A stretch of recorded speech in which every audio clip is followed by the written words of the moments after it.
Shalom, salam sehat, salam kebajikan bagi kita semua yang Tuhan kasihi dalam Kristus Yesus. Kita bersyukur kepada Tuhan atas kebaikan dan kemurahan-Nya, di mana kita bisa menikmati segala berkat Tuhan hingga pada saat ini. Bapak Ibu, sebelum kita mendengarkan kebenaran firman Tuhan, kita terlebih dahulu berdoa. Syukur bagimu ya Tuhan, buat segala kebaikan dan kemurahan-Mu. Syukur bagimu buat segala kesetiaan-Mu mengasihi kami. Kami akan mendengarkan firman-Mu, biarlah kiranya Engkau memberkati kami. Terima kasih Bapa. Dalam nama Yesus kami berdoa. Amin. Jemaat Tuhan, firman Tuhan yang menjadi perenungan kita pada saat ini, yaitu tertulis dalam 2 Korintus pasal 4 ayat 1 sampai dengan ayat 6. Demikian firman Tuhan. Oleh kemurahan Allah kami telah menerima pelayanan ini. Karena itu kami tidak tawar hati. Tetapi kami menolak segala perbuatan tersembunyi yang memalukan. Kami tidak berlaku licik dan tidak memalsukan firman Allah. Sebaliknya, kami menyatakan kebenaran dan dengan demikian kami menyerahkan diri kami untuk dipertimbangkan oleh semua orang di hadapan Allah.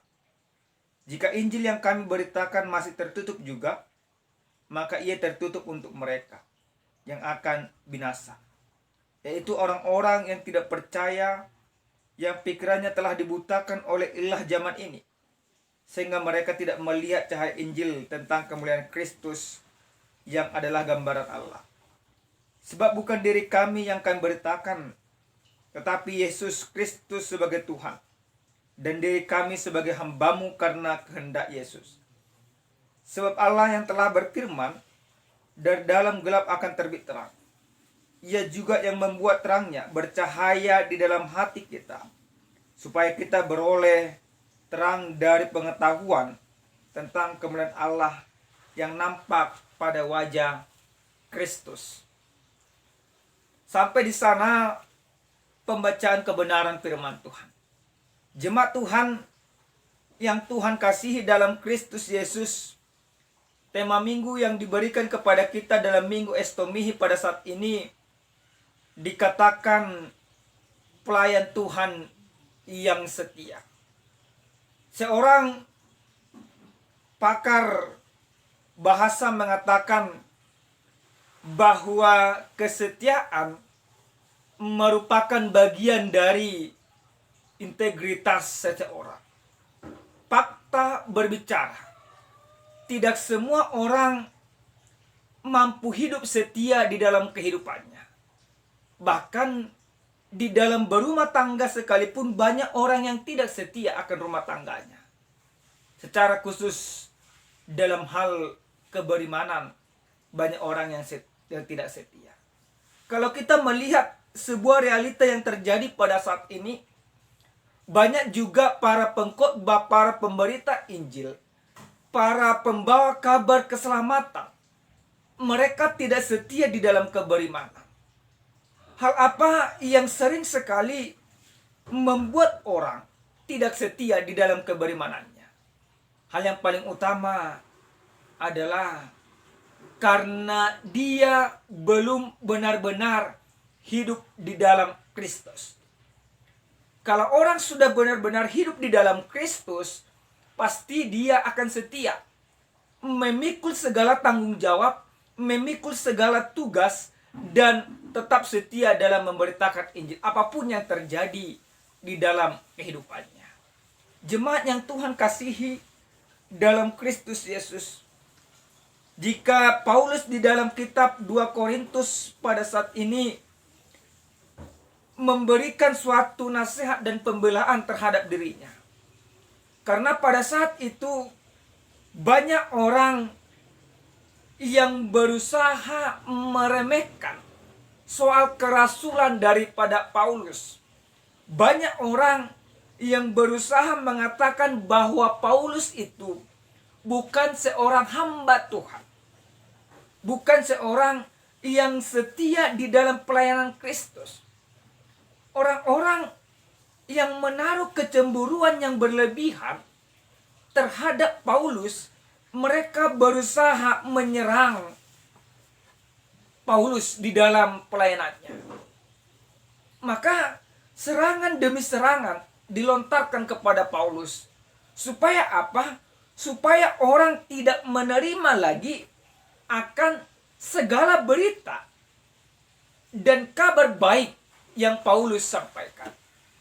Bapak Ibu yang Tuhan kasihi dalam Kristus Yesus, tentu serangan, tuduhan yang tidak mendasar yang dialamatkan kepada Paulus membuat hati Paulus marah, membuat dia geram, membuat dia kesal, dan membuat dia kecewa kepada orang-orang yang menuduh yang bukan-bukan terhadap dirinya. Bapak Ibu, tentu orang yang menuduh hal-hal yang tidak benar terhadap diri Paulus ialah orang-orang yang mengenal siapa itu Paulus. Tuduhan itu dialamatkan kepada Paulus karena mereka merasa tersaing. Orang-orang Farisi, orang-orang ahli-ahli Taurat, bahkan orang-orang dari yang berpengetahuan tinggi, yang memahami soal Alkitab, yang memahami soal Taurat, yang memahami soal ajaran-ajaran dalam kitab para nabi. Inilah orang-orang yang berusaha merongrong keberimanan dan pelayanan Paulus. Akan tetapi, bagaimana seorang Paulus di dalam kerendahan hatian, di dalam keberimanan yang teguh, dia melakukan pembelaan bukan untuk membenarkan dirinya. Paulus melakukan pembelaan, tujuan utamanya adalah bukan dirinya yang dibelanya, tetapi Injil Kristus yang dia sampaikan. Ketika serangan itu sudah datang terhadap dirinya, banyak orang meragukan akan Injil Kristus. Jadi Paulus membela, meluruskan tentang Injil Kristus. Tujuannya apa? Supaya orang yang percaya tetap setia di dalam Kristus. Termasuk orang-orang Korintus pada saat itu. Di kota Korintus dikenal sebagai kota pelabuhan yang sangat maju pada saat itu. Tetapi tidak hanya perekonomian mereka yang berkembang, namun juga soal penyembahan berhala juga berkembang di sana. Adanya Dewi Artemis yang ada di kota Korintus yang berusaha menyelewengkan keberimanan. Dewa Artemis merupakan dewa kesuburan yang dikatakan jika orang bisa melakukan persetubuhan di bawah patung dewa Artemis, maka dia akan terberkati. Penyembahan berhala tentu semarak di sana. Pelacuran tentu juga semarak di sana. Dan ajaran-ajaran tentang kebenaran Kristus diselewengkan di sana. Maka hal yang pertama yang Paulus sampaikan di dalam pembelaan dia, dalam pelayanannya, yang dia sampaikan adalah dia mengatakan oleh kemurahan Allah kami telah menerima pelayanan ini. Yang pertama sekali Paulus mau mengatakan bahwa pelayanan yang dia lakukan itu semata-mata oleh karena kemurahan Allah. Bukan karena pengetahuan, bukan karena kehebatan. Tetapi karena Allah sudah bermurah hati. Sudah memberikan segala sesuatunya untuk mengasihi, untuk menyelamatkan Paulus. Maka sebagai tanggung jawab keberimanan, dia harus memberitakan Injil. Paulus tidak melakukan perdebatan dengan orang-orang yang tidak beriman. Dia memberikan suatu kesadaran, tanggung jawab iman yang dia katakan, oleh karena kemurahan Allah, kami telah menerima pelayanan ini. Karena itu kami tidak tawar hati. Paulus menyadari bahwa pelayanan yang dilakukan karena kemurahan Allah, pemberian Allah, yang diberikan Allah secara cuma-cuma. Jadi sekalipun banyak tantangan, banyak persoalan yang berusaha merongrong keberimanan dia katakan tetap, kami tidak tawar hati. Kami tidak mau kecut. Kami tidak mau mundur. Kami tidak mau bimbang. Paulus konsisten di dalam pelayanannya. Dikatakan, kami tidak tawar hati. Ini merupakan suatu bukti nyata bagaimana seorang Paulus benar-benar hidup di dalam kemurahan Allah. Bagaimana Paulus memahami bahwa pelayanan yang dia lakukan bukan untuk manusia, tapi untuk Allah.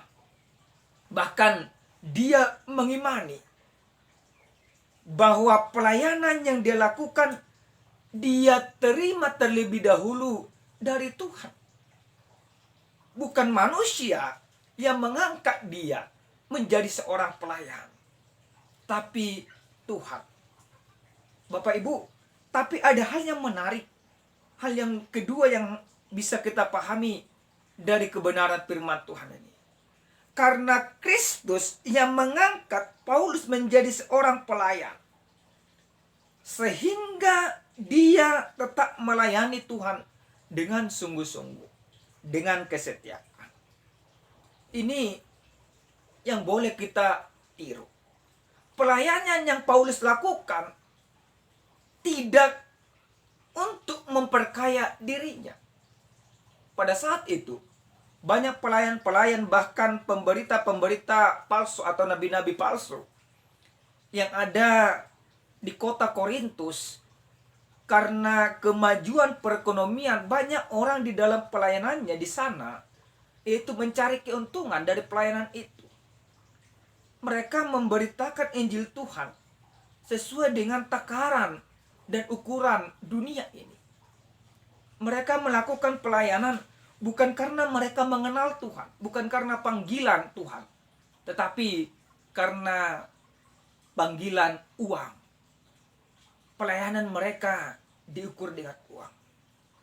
Apa yang terjadi di kota Korintus? Apa yang terjadi di dalam pelayanan yang menentang pelayanan Paulus? Tentu banyak juga sekarang seperti itu. Banyak sekarang pelayan, baik pelayan gerejawi, baik pelayan pendeta, bahkan penatua, dan pelayanan tahbisan dan non tahbisan. Banyak mereka melakukan pelayanan itu tidak sampai kepada kesadaran bahwa yang memberikan pelayanan itu adalah Tuhan. Jadi ketika orang yang melayani Tuhan tidak mempunyai kesadaran bahwa yang memberikan pelayanan ini adalah Tuhan, maka pelayanan yang dilakukan tidak akan pernah sungguh-sungguh. Dia akan mencari keuntungan dari pelayanan. Tetapi firman ini dengan tegas Paulus katakan dalam ayat yang kedua. Dalam ayat yang kedua, Paulus langsung menentang, menegaskan, tetapi kami menolak segala perbuatan tersembunyi yang memalukan. Paulus katakan, kami menolak. Dengan tegas ini Paulus katakan. Karena apa? Karena orang menuduh bahwa Paulus melakukan pelayanan untuk mencari kehormatan, untuk mencari uang, untuk mencari kekayaan, dan untuk memegahkan diri. Paulus katakan, kami menolak semuanya itu. Kata Paulus dalam kebenaran firman Tuhan ini, itu semua tindakan yang memalukan. Maka jika ada seorang pelayan yang tujuan pelayanannya adalah untuk mencari uang, untuk mencari kehormatan, untuk mencari materi, itu pelayan yang memalukan. Memalukan siapa? Memalukan Tuhan. Maka yang dipermuliakan di dalam pelayanan, yang mencari materi di dalam pelayanannya, yaitu dirinya sendiri. Dan ini merupakan tindakan yang memalukan. Jadi jika ada para pendeta, para penatua, para orang-orang yang yang terlibat di dalam pelayanan gerejawi, mereka berusaha menyelewengkan segala sesuatu. Itu berarti memalukan. Itu tindakan yang memalukan. Ini harus kita imani. Budaya memalukan, budaya malu. Ini harus kita imani. Sudah banyak sekarang ini kami melihat di gereja-gereja besar, bahkan gereja-gereja kecil di kota dan lain sebagainya, di ruang pastori, di bilik perhobasan, di tempat para pelayan melayani, duduk bersama berdoa, memusatkan pelayanan, dibuat CCTV. Kenapa dibuat CCTV? Itu berarti ada hal yang mencurigakan. Kenapa harus di ruang yang harusnya para orang-orang beriman dibuat CCTV? Di gereja-gereja besar kami melihat ini. Dibuat CCTV khusus di ruangan itu. Berarti ada hal yang mencurigakan daripada pelayan. Jika Bapak Ibu melakukan semuanya itu di dalam kehidupanmu, mencari keuntungan di dalam pelayanan, hati-hati, itu tindakan yang memalukan, yang mengecewakan Tuhan. Paulus jelas katakan, tetapi kami menolak segala perbuatan tersembunyi yang memalukan. Kami tidak berlaku licik dan tidak memalsukan firman Allah. Banyak sekarang ini Bapak Ibu jemaat Tuhan, untuk membenarkan suatu tindakan kejahatan, kesalahan yang dia lakukan, yaitu dia memakai ayat-ayat Alkitab, memakai firman Tuhan. Supaya apa? Supaya seakan-akan bahwa dirinya itu benar, tidak salah. Firman Tuhan seperti yang Paulus katakan dalam Timotius, yaitu mengajar, mendidik, mengarahkan orang supaya lebih baik. Bukan untuk membenarkan diri atas segala dosa. Tetapi ketika kita berdosa, firman Tuhan memperingatkan kita. Jadi yang berikut ini, firman ini mau mengatakan kepada kita jemaat Tuhan yang Tuhan kasihi. Jangan sekali-sekali memalsukan firman Allah di dalam kehidupanmu. Banyak sekarang ini orang-orang demikian. Memalsukan kebenaran firman Allah, menjual ayat-ayat Alkitab.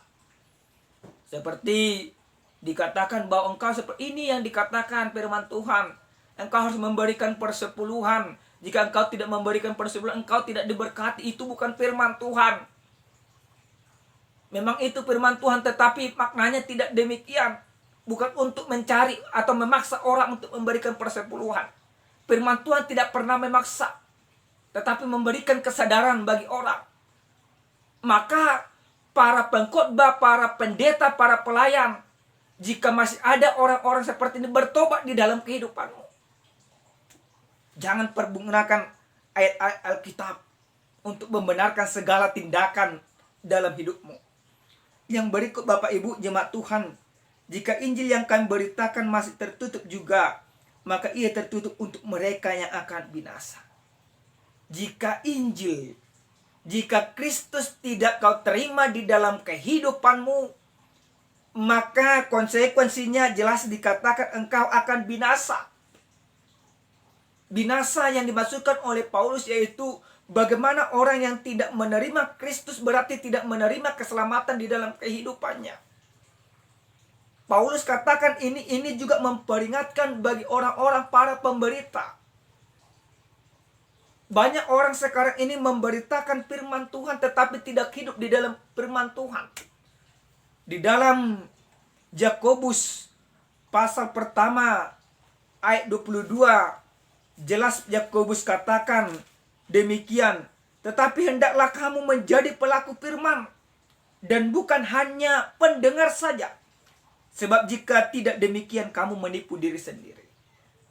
Jika engkau memberitakan Injil Kristus, hiduplah di dalam Injil itu. Bapak Ibu, jemaat Tuhan yang Tuhan kasihi, di dalam Kristus Yesus, di dalam kebenaran firman Tuhan pada saat ini, tema yang dikatakan kepada kita yaitu pelayan Tuhan yang setia. Pertanyaan yang pertama yang harus kita tanyakan dalam diri kita, Apakah kita sudah menjadi pelayan yang setia? Setia kepada siapa? Yang pertama sekali Tuhan mau katakan lewat firman Tuhan ini, bagaimana seorang Paulus. Dia begitu setia dalam melayani Tuhan apapun situasi dan kondisinya. Dia tidak mencari keuntungan.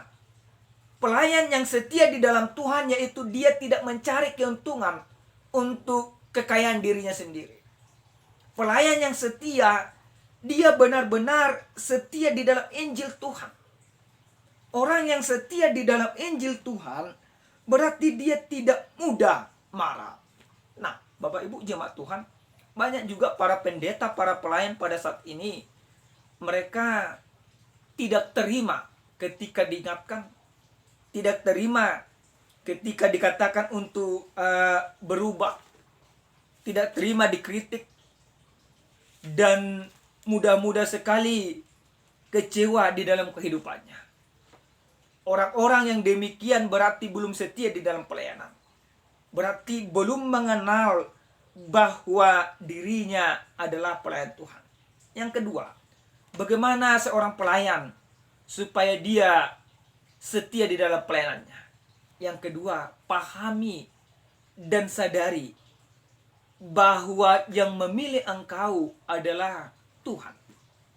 Dalam kitab Markus, jelas Yesus katakan, bukan kamu yang memilih aku, tetapi aku yang memilih kamu. Nah, seorang pelayan harus memahami konsep ke sana. Bahwa kita, Tuhan yang memilih.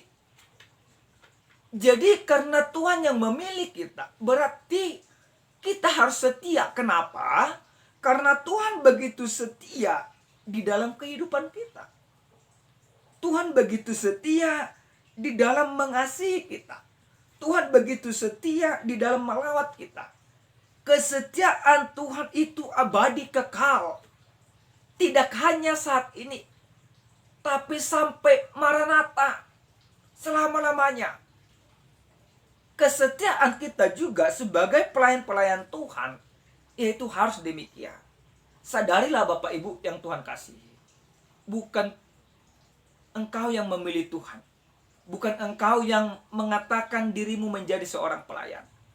Tapi Tuhan yang memakai engkau, yang memanggil engkau dengan berbagai cara. Bisa saja Tuhan memakai engkau lewat pendeta memilih engkau untuk menjadi penatua di suatu gereja. Bisa saja lewat pendeta atau lewat majelis atau lewat jemaat. Tuhan memilih engkau untuk menjadi pelayan. Berbagai cara Tuhan berikan di dalam memilih engkau. Maka pilihan Tuhan itu yang sudah dimateraikan di dalam kehidupanmu, jangan pernah tinggal. Jangan pernah sekali-sekali kita meninggalkan pelayanan. Karena apa? Karena bertanggung-jawaban pelayanan kita bukan kepada manusia, tetapi kepada Tuhan. Bapak Ibu yang Tuhan kasihi di dalam Kristus Yesus, bagaimana seorang pelayan juga yang Tuhan katakan dalam kebenaran firman Tuhan pada saat ini. Dalam ayat yang kelima, firman ini mengatakan, sebab bukan diri kami yang kami beritakan, tetapi Yesus Kristus sebagai Tuhan dan diri kami sebagai hamba-Mu. Yang berikut ini, firman ini mau mengatakan, lakukan segala pelayanan itu untuk Tuhan. Paulus katakan bahwa memang kita harus memberitakan firman Tuhan dan kita melayani Tuhan kepada manusia. Artinya seperti apa? Kita memberitakan tentang Injil Tuhan itu kepada manusia. Selain kita pelayan Tuhan, kita juga pelayan manusia. Tetapi pelayan manusia yang berdiri teguh di dalam kebenaran dan Injil Kristus. Banyak orang sekarang ini Bapak Ibu jemaat Tuhan, kepada seseorang dia takut, kepada yang lain dia takut, dia bahkan sampai tidak berani menyampaikan kebenaran kepada orang-orang tertentu.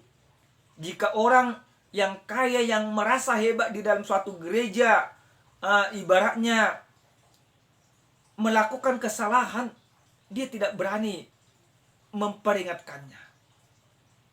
Kita memang pelayan Tuhan yang melayani manusia. Tetapi kita harus berdiri teguh di dalam Injil. Kalau salah katakan salah, kalau benar katakan benar. Jangan melihat-lihat muka. Karena kita melayani Tuhan, mempertunjukkan gambaran Kristus kepada setiap manusia yang kita layani.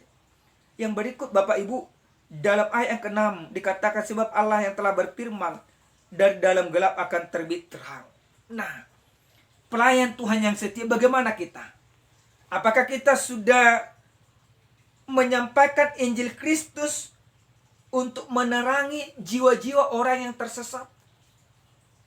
Dalam ayat yang ke-6 firman Tuhan ini katakan dari dalam gelap akan terbit terang.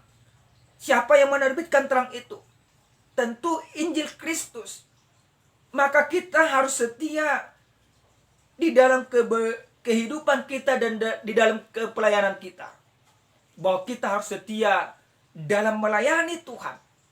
Supaya apa? Supaya jiwa-jiwa orang yang tidak mengenal Injil Kristus menjadi mengenal Injil Kristus. Di dalam pelayanan pasti ada pengorbanan. Di dalam kesetiaan pasti ada pengorbanan. Sebagaimana Kristus sudah berkorban kepada kita, memilih kita untuk menjadi anaknya, maka kita juga diajak untuk setia dalam melayani Tuhan. Melakukan pekerjaan Tuhan bukan hal yang mudah. Sekali lagi, melayani Tuhan tidak membutuhkan pengetahuan dan tidak membutuhkan kekayaan. Tetapi tidak juga mudah. Karena apa? Karena banyak tantangan, banyak persoalan, banyak tuduhan-tuduhan yang dialamatkan kepada kita. Apalagi orang-orang yang tidak menyenangi kita. Tapi jangan pernah berpikir untuk supaya engkau disenangi orang. Lebih baik engkau dibenci manusia, tetapi disenangi oleh Tuhan. Daripada disenangi oleh manusia, tetapi dibenci oleh Tuhan. Tapi alangkah lebih baiknya engkau disenangi orang oleh karena pelayananmu. Engkau mampu menghidupi apa yang engkau beritakan, dan engkau disenangi oleh Tuhan. Itu jauh lebih baik. Sekali lagi Bapak Ibu jemaat Tuhan, di dalam pelayanan banyak tantangan. Bukan dari orang-orang yang tidak berpengetahuan, tetapi dari orang-orang yang berpengetahuan. Tetapi ketika Kristus kita andalkan di dalam pelayanan kita, yakin dan percayalah, Tuhan akan memampukan kita. Jangan pernah tinggalkan pelayananmu apapun yang terjadi. Jangan pernah engkau melayani untuk mencari keuntungan. Tetapi layanilah Tuhan. Karena untuk itulah kita dipanggil oleh Tuhan memberitakan Injil sampai kepada ke seluruh dunia. Seperti yang dikatakan dalam Matius 20 ayat 18 sampai dengan 28 ayat 18 sampai dengan 20. Beritakanlah Injil kepada segala makhluk, dikatakan juga dalam Injil Markus. Bapak Ibu yang Tuhan kasihi, setialah di dalam pelayananmu apapun yang kau hadapi. Amin, kita berdoa. Terima kasih ya Tuhan buat segala kebaikan-Mu dalam hidup kami. Benar ya Tuhan, bahwa di dalam pelayanan banyak tantangan, banyak kemelut, banyak persoalan yang kami hadapi. Tetapi kami percaya, bersama dengan Tuhan, kami akan mampu melayani Tuhan di dalam kehidupan kami. Ajari kami supaya jangan mencari keuntungan di dalam pelayanan. Tetapi ajari kami supaya merendahkan diri, dan supaya nama Tuhan semakin dipermuliakan dalam pelayanan kami. Terima kasih Bapak. Ampuni kami jika selama ini di dalam pelayanan kami sering sekali kami melakukan banyak dosa. Sering sekali kami menyelewengkan kebenaran. Tetapi kami percaya bersama dengan Tuhan, kami tidak akan melakukan semuanya itu lagi. Kami akan Tuhan ubahkan untuk ke arah yang lebih baik. Terima kasih Bapak. Dalam nama Yesus Kristus kami berdoa. Amin. Shalom. Salam sehat, salam sejahtera, salam kebaikan, dan Tuhan Yesus senantiasa memberkati kita semua.